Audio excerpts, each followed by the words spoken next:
Good morning from Chicago, the risk management capital of the world. I'm Alan Nuckman here at the CME Group with your morning market stir for Monday, October the 20th. What a week last week. New relative lows in the E-mini S&P, 1813. Big bounce back, a big bounce on Friday. 1881 was the close, up 30.5 points. Did get up to 1892, so we were unchanged on the week before it gave back gains at the close. So the overall action for the week was a loss of 1%. The Dow was up 294 yesterday, 16,309.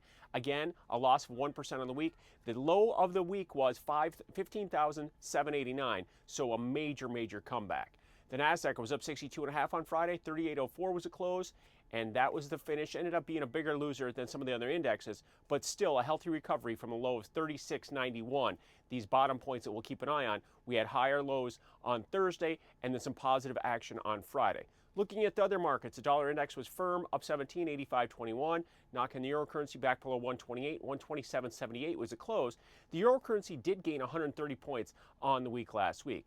Bonds and treasuries were a little bit lower, saw a little bit of unwinding with the stock market rally. Down 16 on Friday, 142.29, so half a point there. Crude oil went nowhere, 82.06, up 11 cents is the action there. Crude oil did lose $3 on the week. And gold was steady as well, down 2 at 12.39, ended up gaining $17.5 on the week last week. So after the epic comeback, where did the market stand on this Monday morning?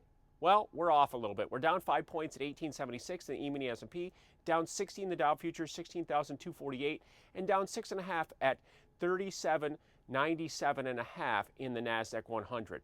The euro currency is up 13, 127.91, pushing that 128 level. Bonds aren't going anywhere right now. We're at 143.02, up 6 ticks.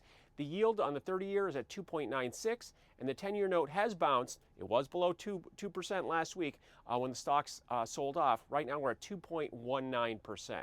Crude oil is steady as well at $82, off a nickel, and gold's up $5 at $12.44, pushing on this recent high. So to wrap up the current action with 2 hours to go before the cash stock market open, we are giving back a little bit of the gains from last week, last Friday anyways, not last week. Last Friday, we're down 5 points in the E-mini S&P here early, and we're down 62 points in the Dow futures. I will see you early Tuesday morning for the morning market stir to set up your trading day. Alan Nuckman here at the CME Group, where it all comes back to commodities.